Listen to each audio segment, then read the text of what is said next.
എന്തായാലും അനന്ത് സാർ ഇപ്പൊ തന്നെ അയാളെ വിളിക്കട്ടെ, ആ വാമദേവനെ. എന്നിട്ട് അയാളെ നേരിൽ കണ്ട് ഡീൽ ഉറപ്പിക്കണം. അത് കഴിഞ്ഞ് വലിയൊരു തുക പെട്ടിയിലാക്കി കൊണ്ടുപോകാനായിട്ട് അയാൾ വരട്ടെ. അപ്പോൾ അയാളെ നമുക്ക് പെട്ടിയിലാക്കാം. അതുവരെ അയാളെ സ്വപ്നം കാണട്ടെ, പലതും നെയ്ത് കൂട്ടട്ടെ. ഈ വൺ ഡേ സെറ്റിൽമെന്റ് എന്ന് പറഞ്ഞിട്ട് മൊത്തം തുക കൊടുത്തെന്നിരിക്കട്ടെ, എങ്കിൽ പോലും അയാൾ അതിലൊന്നും ഒതുങ്ങില്ല. കുറച്ച് കഴിയുമ്പോൾ അയാൾ വീണ്ടും പണം ചോദിക്കും. അതൊക്കെ നമുക്കറിയാലോ സാറേ.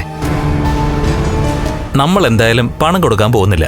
അപ്പൊ പിന്നെ അയാളുടെ ആഗ്രഹങ്ങൾ വർദ്ധിക്കുന്നത് നല്ലതല്ലേ? ഒരു മോളെ കെട്ടിച്ചുവിടാനുണ്ട്, അതിനുവേണ്ടി പണം സ്വരൂപിക്കായിരിക്കും. മാന്യമായിട്ട് അവളെ കെട്ടിച്ചുവിടാന്ന് ഞാൻ പറഞ്ഞതാ. അതുകൂടി ഇല്ലാതാക്കും ഇയാളുടെ പ്രവൃത്തി കൊണ്ട്. എടാ, നീ ആ കല്യാണത്തിന് പങ്കെടുക്കണം, എന്തെങ്കിലും കൊടുക്കണം. അല്ലാതെ നീ മുന്നിൽ നിന്ന് കല്യാണം നടത്തരുത്. കാണാ, അവളാള് ശരിയല്ല. മഹാലക്ഷ്മി നീയും തമ്മിലൊന്ന് തെറ്റിന്നറിഞ്ഞപ്പോ നിങ്ങൾക്കിടയിലേക്ക് കയറി വന്നില്ലേ? നീ വീൽ ചെയറിലായിരുന്ന സമയത്ത് അവൾക്കതാവായിരുന്നല്ലോ. അന്ന് നീ മുറപ്പെണ്ണിനെ ഭാര്യയാക്കാൻ ആഗ്രഹിച്ചിരുന്നില്ല. എങ്കിലും എല്ലാരും കൂടെ സമ്മർദ്ദം ചെലുത്തിയെങ്കിൽ നീ ചിലപ്പോൾ സമ്മതിച്ചേനെ. പക്ഷേ അന്നൊന്നും അങ്ങനെ ഒരു നീക്കമേ ഉണ്ടായിട്ടില്ല.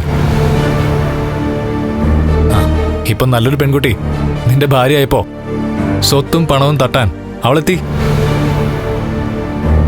അവളുടെ അച്ഛന്റെ അമ്മയുടെയും അനുഗ്രഹത്തോടെ. ഏതായാലും എല്ലാ അവതാരങ്ങളും കൊള്ളാം. ഞാൻ ഇപ്പോ തന്നെ വാമനെ വിളിക്കാം. പണത്തിനു വേണ്ടി വായും പൊളിച്ചിരിക്കുന്ന വാമനെ.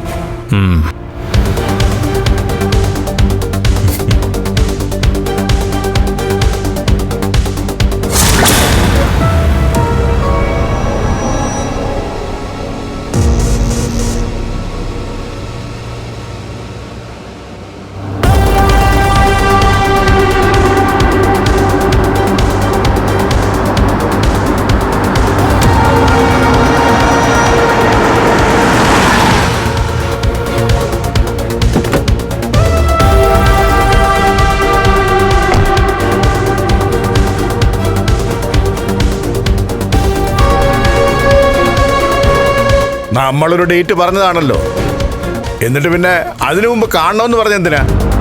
അല്ല, മഹി ഇപ്പോഴും ഹോസ്പിറ്റലില്ല. അയാളോട് ഞാൻ കാര്യങ്ങളൊക്കെ സംസാരിച്ചപ്പോൾ അയാൾക്കൊരു സംശയം. ഈ 15 തന്നാലും അധികം വൈകാതെ നിങ്ങൾ വീണ്ടും പൈസ ചോദിക്കത്തില്ലേ എന്ന്. അതേപ്പറ്റി നമ്മൾ നേരത്തെ സംസാരിച്ചതാ. എന്താ സംശയം? അർഹതയില്ലാതെയാണ് അവൾക്ക് സ്വത്തും പണവും കിട്ടിയത്. അതുകൊണ്ട് എനിക്ക് ആവശ്യമുള്ളപ്പോഴൊക്കെ അതിലൊരു അംശം ഞാൻ ചോദിക്കും. ചിലപ്പോ എനിക്ക് കിട്ടുന്ന സാലറി ഉണ്ടല്ലോ, അതിനോടൊപ്പം 1-2 ലക്ഷം രൂപ മാസാമാസം തരാൻ ഞാൻ പറഞ്ഞിരിക്കും. അതൊരു നാണം കെട്ട ഏർപ്പാടാ. അങ്ങനെയെങ്കിൽ ഒറ്റ സെറ്റിൽമെന്റ്. ആ രീതിയിൽ ഈ കളി അവസാനിപ്പിച്ചൂടെ? എന്താ പറഞ്ഞത് മനസ്സിലായില്ല? അതെന്താ മനസ്സിലാവാത്തത്? ഇങ്ങനെ ഇടയ്ക്കും മുറയ്ക്കും പണം ചോദിക്കാതെ ഒറ്റയടിക്കങ്ങ് തീർത്തൂടെ? ആ, പിന്നെ കണ്ണന്റെ അച്ഛന്റെ കാര്യം പറഞ്ഞ് ബാർഗെയിൻ ചെയ്യാനായിട്ട് നിൽക്കരുത്. തുക പറ. 25 lakhs, 25 ലക്ഷത്തിന് ഉറപ്പിക്കാം.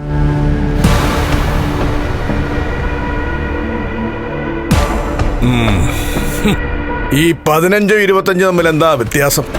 ഒരു 10 കൂടെ കൂട്ടി തന്നിട്ട് എന്നെ ഒഴിപ്പിച്ചു വിടാമെന്നാണോ നീ അവളൊക്കെ കരുതുന്നത്? പിന്നെ എത്രയും നിങ്ങൾക്ക് വേണ്ടെന്ന് വെച്ചാൽ പറയൂ. 1 കോടിയില് നമുക്കിതങ്ങ് ഉറപ്പിക്കാം. അതൊന്നും നടക്കുന്ന കാര്യമല്ല. എന്താ നടക്കാത്തത്? അവൾക്കിപ്പോ കോടികളുണ്ടല്ലോ, പിന്നെ അതിന്റെ ഒരു അംശം എനിക്കൂടെ തന്നൂടെ? അതാണ് 25 എന്ന് പറഞ്ഞത്.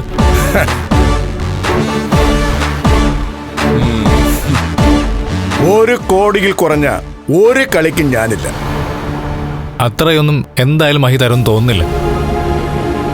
അവളൊരു അത്യാഗ്രഹിയാടാ, വെറുതെ കിട്ടിയ സമ്പത്താ. അതിൽ കുറച്ച് മറ്റുള്ളവർക്ക് കൊടുത്താൽ എന്താ കുഴപ്പം? എന്നാലും അവളുടെ 10 തലമുറയ്ക്ക് ജീവിക്കാമല്ലോ. അങ്ങനെയാണെങ്കിൽ 50 ഉറപ്പിക്കാം. എന്നാ പിന്നെ 75. നടക്കില്ല. ഒറ്റ സെറ്റിൽമെന്റ് 50. അതിന് സമ്മതമല്ലെങ്കിൽ പിന്നെ ചിലപ്പോൾ കണ്ണനോട് നിങ്ങൾ സത്യം പറഞ്ഞോട്ടെന്ന് മഹി അങ്ങ് കരുതും. ഇനി അങ്ങനെ കരുതിയില്ലെങ്കിൽ ഞങ്ങൾ മഹിയെ സമ്മർദ്ദം ചെലുത്തും. അല്ലെങ്കിൽ ഞാൻ പോയി കണ്ണനോട് സത്യങ്ങൾ അങ്ങ് പറയും. അതോടെ ഈ ബ്ലാക്ക് മെയിൽ അവസാനിക്കുമല്ലോ. നീ വെറുതെ എന്നെ പേടിപ്പിക്കൊന്നും വേണ്ട അനന്തു. വലിയൊരു സത്യം മഹാലക്ഷ്മി മൂടി വെച്ചു എന്ന് കണ്ണൻ അറിഞ്ഞാൽ എന്നെക്കാളും കണ്ണനെ അടുത്തറിയാവുന്നവനാ നീ. അത് പിന്നെ കോംപ്രമൈസ് ചെയ്യാൻ ഒരു ശക്തിക്കും കഴിയില്ല. അതറിയാവുന്നതുകൊണ്ടാണോ ഞങ്ങൾ ഇത്രയും വലിയൊരു തുക തരാന്ന് സമ്മതിക്കുന്നത്. 50 ലക്ഷത്തിന് ഉറപ്പിക്കാൻ പറ്റുമെങ്കിൽ ഉറപ്പിക്കും. എന്നാ പിന്നെ 60. എന്താ? എടാ 50-ന്ന് 10 ഞാൻ കൂട്ടിയുള്ളൂ. പിന്നെ ഒരു ശല്യം ഉണ്ടാകത്തില്ലല്ലോ. ശല്യം ഉണ്ടാവത്തില്ല എന്ന് എന്താ ഉറപ്പ്? ഒരു വാക്ക് തന്നാൽ ഞാനത് ഇന്ന് മാറത്തില്ല. ആര് പറഞ്ഞു മാറില്ലെന്ന്? അന്ന് ഞാൻ നിങ്ങളോട് സത്യം പറഞ്ഞപ്പോ നിങ്ങളുടെ നാവ് പിഴയ്ക്കത്തില്ലെന്ന് നിങ്ങൾ പറഞ്ഞതോ? എന്നിട്ടിപ്പോ അതിന്റെ പേരിൽ ഞങ്ങളെയൊക്കെ നിങ്ങൾ മുൾമുനയിൽ നിർത്തുകയല്ലേ? പക്ഷേ ഇതുവരെ എന്റെ നാവ് പിഴച്ചില്ലല്ലോ. ഇനി ഞാൻ പറഞ്ഞ വാക്ക് പാലിക്കണമെന്ന് എനിക്ക് നിർബന്ധമുണ്ട്. അപ്പോ 60-ന് ഉറപ്പിച്ചു. ഇത് ലേലം വിളി പോലെ ആയി. അങ്ങനെ ആക്കിയത് നീയല്ലേ? ഞാൻ 15 ചോദിച്ചുള്ളൂ. അപ്പോഴല്ലേ ഒറ്റ എമൗണ്ടിൽ ഒതുക്കണമെന്ന് പറഞ്ഞത്. ശരി, നിങ്ങൾ പറഞ്ഞ പോലെ വ്യാഴാഴ്ച തന്നെ ആ എമൗണ്ട് നിങ്ങളുടെ അടുത്തെത്തിക്കും. പിന്നെ പക്ഷേ ഇതിന്റെ പേരിൽ ഒരു ശല്യവും നിങ്ങൾ ചെയ്യരുത്. അങ്ങനെ ചെയ്താ ബന്ധം പിരിഞ്ഞാലും ശരി, മഹി ചിലപ്പോ കടുത്ത നീക്കങ്ങൾ നടത്തിയെന്ന് വരും. 60 ലക്ഷം കൊണ്ടൊന്ന് ബാങ്കിലിട്ടാലേ അത്യാവശ്യം അതിന് കുറച്ച് പലിശ കിട്ടും. അത് മതി എനിക്കെന്റെ മോനെ ചികിത്സിക്കാൻ. പൈസയ്ക്ക് അത്യാവശ്യം ഉണ്ടോ അനന്തു? അതുകൊണ്ടാ. നിനക്കറിയാമല്ലോ, ഒരു കൊച്ച് കെട്ടുപ്രായം കഴിഞ്ഞ് നിൽക്കുക. അവളെ നല്ല നിലയിൽ കെട്ടിച്ചു വിടണ്ടായോ? അതിന് കാശ് വേണ്ടായോ? അപ്പോ വരുന്ന വ്യാഴാഴ്ച 60 ലക്ഷം. ഓക്കെ.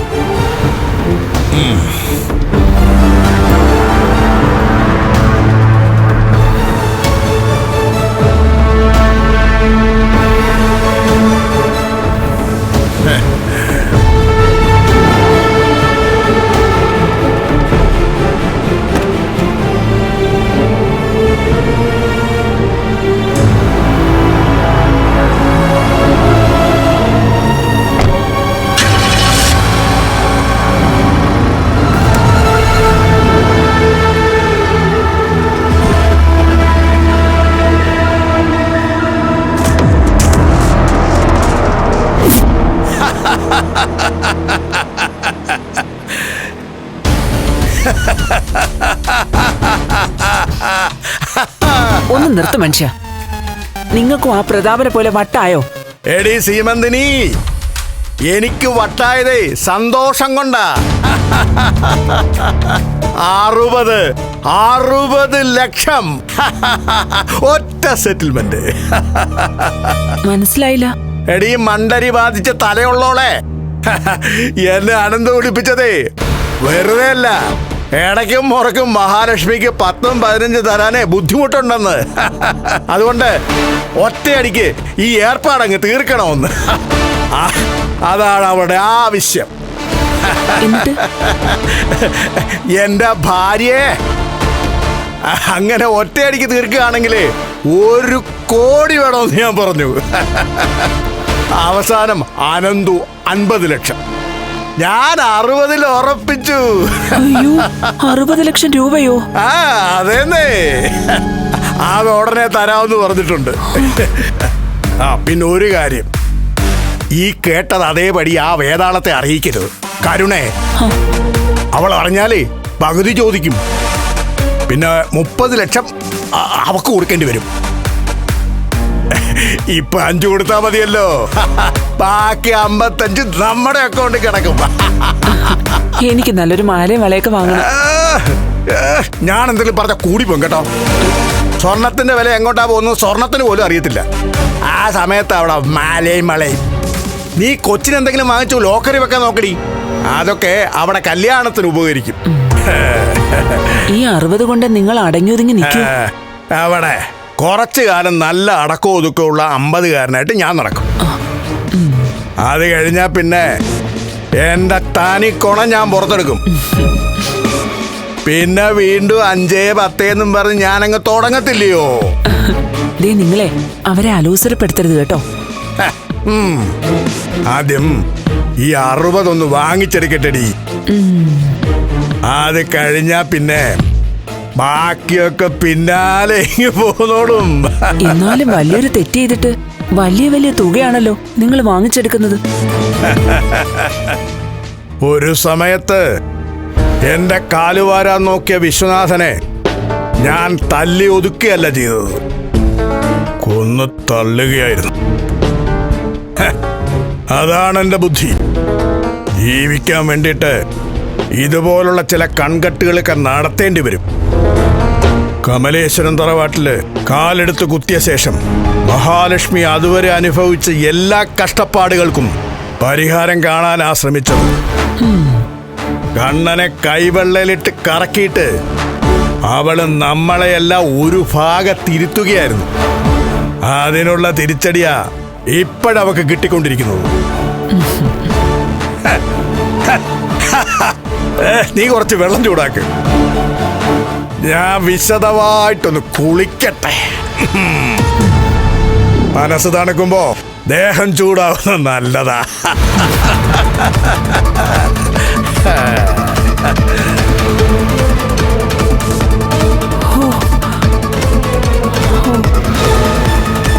$60 ലക്ഷം.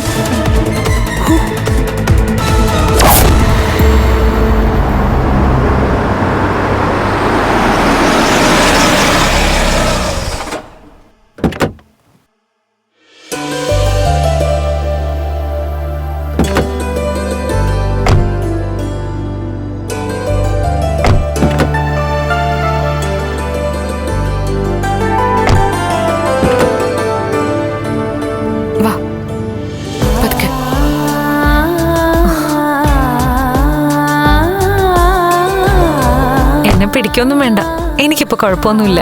അത്രയ്ക്ക് ആത്മവിശ്വാസമൊന്നും ഞങ്ങൾക്കില്ല കേട്ടോ.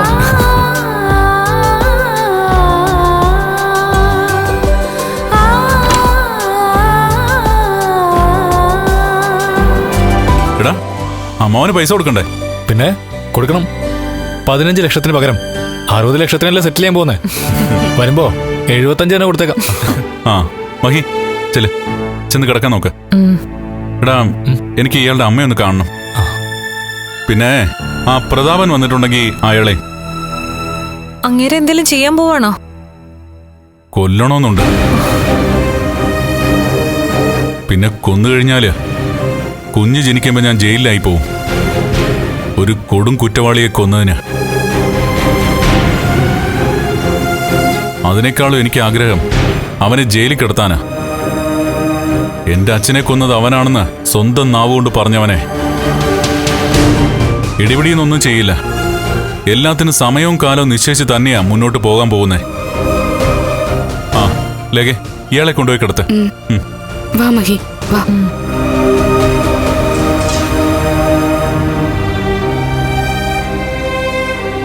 എടാ, പ്രതാപൻ എന്ത് ചെയ്യണോ എന്തോ? നീ പറഞ്ഞ പോലെ ജയിലിൽ കിടത്താണ് വേണ്ടത്. ഉണ്ണി അവന്റെ അമ്മയൊന്നും ഇത് അറിഞ്ഞിട്ടില്ല. എന്തൊക്കെ പറഞ്ഞാലും അച്ഛനോട് സ്നേഹമുണ്ട് രണ്ടാൾക്കും. സ്വത്തിനു വേണ്ടിയാണ് വാമദേവൻ എന്റെ അച്ഛന്റെ തലയിൽ ദുർഗ എന്ന സ്ത്രീയെ കെട്ടിവെച്ചതെങ്കിലും അച്ഛനുമായി ഒന്നിച്ച് ജീവിച്ച ആർക്കും അച്ഛനെ സ്നേഹിക്കാതിരിക്കാനാവില്ല. പിന്നെ ഉണ്ണിക്ക് ഓർമ്മ വയ്ക്കുന്നതിന് മുമ്പ് തന്നെ അച്ഛൻ പോയതാ. അതുകൊണ്ട് അച്ഛന്റെ ഓർമ്മകൾ അവനധികമൊന്നും കാണില്ല. എങ്കിലും അച്ഛനോടുള്ള സ്നേഹം അവൻ എന്നെപ്പോലെയോ അതിനപ്പുറമാണ്. ഈ സത്യം അറിഞ്ഞു കഴിഞ്ഞാ പിന്നെ കരുണ അവിടെ ഉണ്ടാവില്ല. അവളെപ്പോലെ ഒരുത്തി എന്തിനാണ് അവിടെ? അവളുടെ അച്ഛൻ ചെയ്ത തെറ്റിനെ അവൾ ശിക്ഷ അനുഭവിക്കട്ടെ.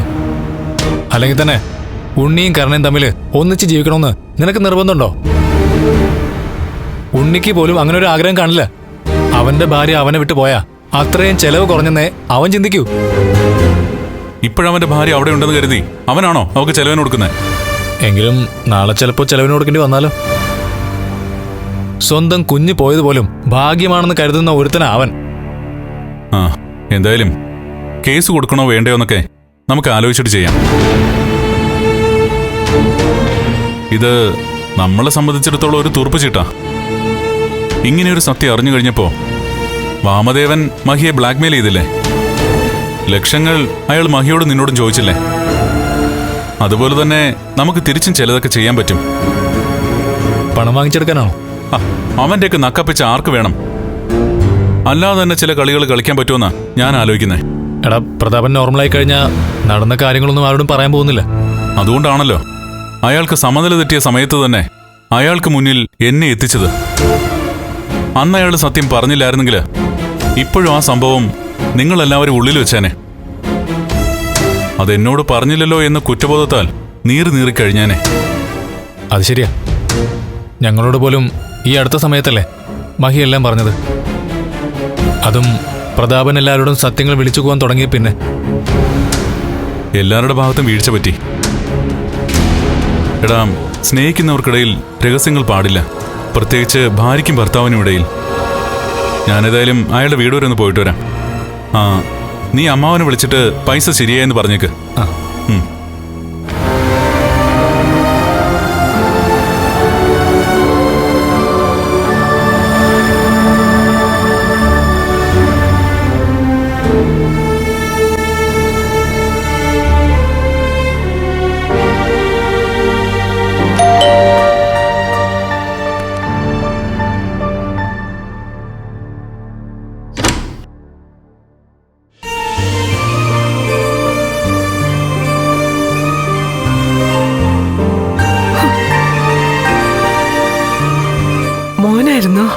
എന്നെയല്ലേ പ്രതീക്ഷിച്ചതല്ലേ?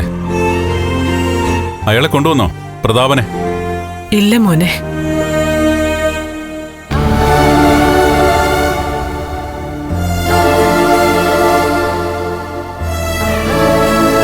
ആ വാതിലടച്ചേക്ക്.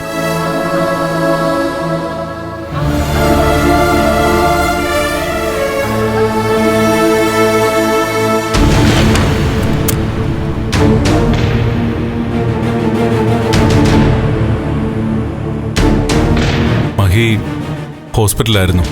അയ്യോ, എന്റെ മോൾക്ക് എന്ത് പറ്റി? ആ, കുഴപ്പമൊന്നുമില്ല. ഇപ്പൊ ഡിസ്ചാർജായി അനന്തന്റെ വീട്ടിൽ കൊണ്ടുപോയി ആക്കിയിട്ടുണ്ട്. അവിടുന്ന് ഞാൻ വരുന്നേ. അപ്പോ മോളുമായിട്ടുള്ള പിണക്കമൊക്കെ മാറിയോ? എന്ന് ചോദിച്ചാ മാറാതിരിക്കാൻ പറ്റില്ലല്ലോ. മഹി ഹോസ്പിറ്റലായെങ്കിൽ അവിടെ പ്രതി ഞാനാണ്. എന്റെ ഭാര്യയ്ക്ക് എന്നെ ഒരു നിമിഷം പോലും പിരിഞ്ഞിരിക്കാൻ കഴിയില്ല എന്ന് എനിക്കറിയാമെങ്കിലും ഞാൻ അകന്നു മാറി നടന്നു. വിളിച്ചിട്ടൊന്നും എടുത്തില്ല. കാണാൻ വന്നപ്പോഴൊക്കെ അയാൾ പറയുന്നത് കേൾക്കാനും തയ്യാറായില്ല. മോനെ, അതിൽ അവൾക്ക് വലിയ വിഷമമുണ്ടായിരുന്നു. അതിന്റെ പേരിൽ ഇവിടെ വന്നപ്പോ കരയും പറയുകയൊക്കെ ചെയ്തതാ. മഹിയെ വിവാഹം കഴിക്കുന്നതിന് മുമ്പ് ഞാൻ ഈ ലോകത്തെ ഏറ്റവും കൂടുതൽ സ്നേഹിച്ചത് എന്റെ അച്ഛനെയാ. എന്റെ കുട്ടിക്കാലത്ത് തന്നെ അമ്മ പോയതുകൊണ്ട് പിന്നീട് അങ്ങോട്ട് എനിക്ക് എന്റെ അച്ഛനും അമ്മയും എല്ലാം എന്റെ അച്ഛൻ തന്നെയായിരുന്നു. ആ ഒരു സ്നേഹം ഇപ്പോഴും അതേപടി തന്നെ നിലനിൽക്കും. അങ്ങനെയുള്ള അച്ഛനെ ലോറി ഇടിച്ചു കൊന്നത് പ്രതാപനാ.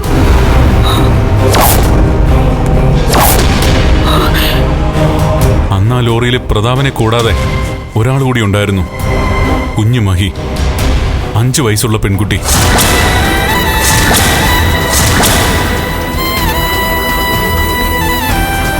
ഞാനിവിടെ അയാളെ പെണ്ണ് കാണാൻ വന്നപ്പോ അമ്മയുടെ മുഖത്ത് സങ്കടം കണ്ടതാ.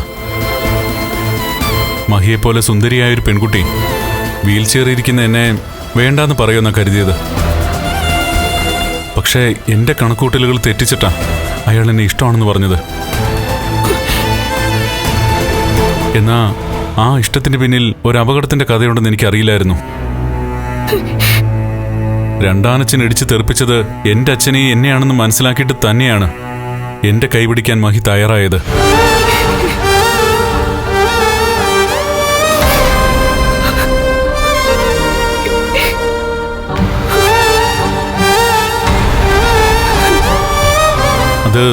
അതെന്തെങ്കിലും ആയിക്കോട്ടെ. അന്ന് അയാൾക്ക് അങ്ങനൊരു നല്ല മനസ്സുണ്ടായതിന് അയാളോട് നന്ദി പറഞ്ഞേ പറ്റൂ. പക്ഷേ ഞങ്ങളുടെ വിവാഹം കഴിഞ്ഞ ശേഷം എപ്പോഴെങ്കിലും അയാൾക്ക് എന്നോട് നടന്നതെല്ലാം തുറന്നു പറയാമായിരുന്നു. എന്നാ അത് പറയാതെ കാര്യങ്ങൾ ഇത്രത്തോളം കൊണ്ടെത്തിച്ചു. അതോർത്തപ്പോ പ്രതാപനേക്കാൾ ദേഷ്യം എനിക്ക് അയാളോടാ തോന്നിയത്. അങ്ങനൊരു സാഹചര്യത്തിൽ സ്വന്തം ഭാര്യയെക്കുറിച്ചോ കുഞ്ഞിനെക്കുറിച്ചോ ഒരാൾ ഓർത്തില്ലാന്ന് വരും. അയാള് ഭാര്യയെ കാണുമ്പോൾ ചിലപ്പോൾ ദേഷ്യത്തോടെ മുഖം തിരിച്ചൊന്നും വരും. അങ്ങനെ എന്റെ ഭാഗത്തുനിന്നുണ്ടായത്. തെറ്റുപറ്റിപ്പോയി മോനെ. അതോർത്തിട്ട് ശരിക്കും പറഞ്ഞ നീറായിരുന്നു എന്റെ മോള്.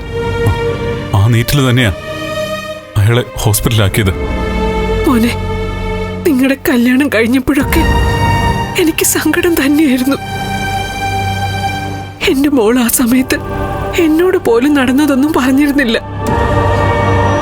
അവസാനം ഈ കല്യാണത്തെ അനുകൂലിച്ചതിന്റെ പേരില് പലപ്പോഴും ഞാൻ മോളെ കുറ്റപ്പെടുത്തിയിട്ടുണ്ട്.